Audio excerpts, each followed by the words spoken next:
خوش اومدید به این ویدیو. من محمد هستم و امروز اومدم با یه ویدیو. این ویدیو اینجوری که اگه فکر کنم گاو بکشیم یا شیرشون رو بدوشیم آیتم اوپی میدن. نمیدونم بعد الان گاو از این دیوونه خونه از کجا پیدا کنم.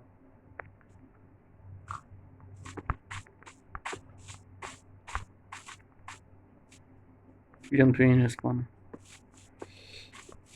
واسه یعنی الان باید اینو بکشم.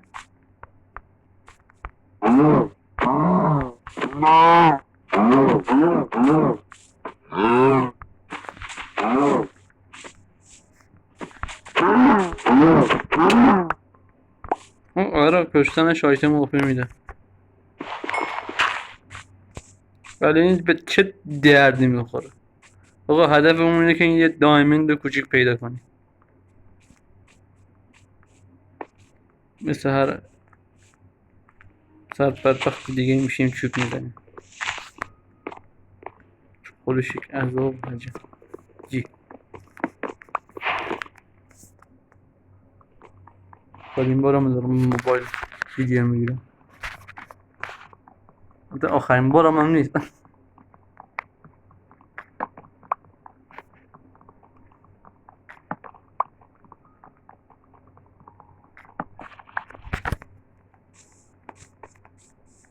فقط گاو وایت موفی میده.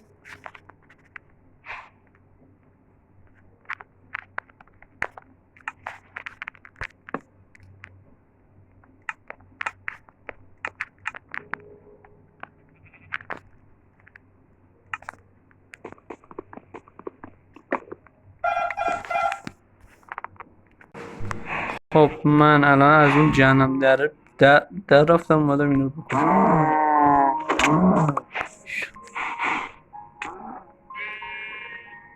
برو واجه اسکوله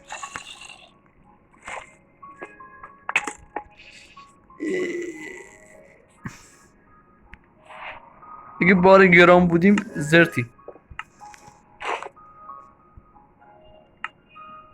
حالا مادر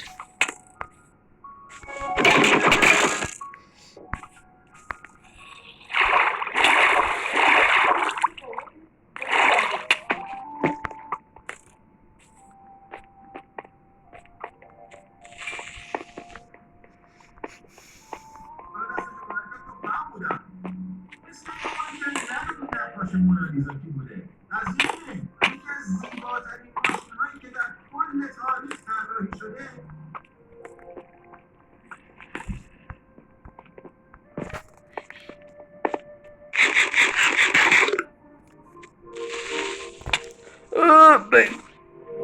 خب ما که باختیم. شما بگین چی بود نظرتون در مورد این چی بود؟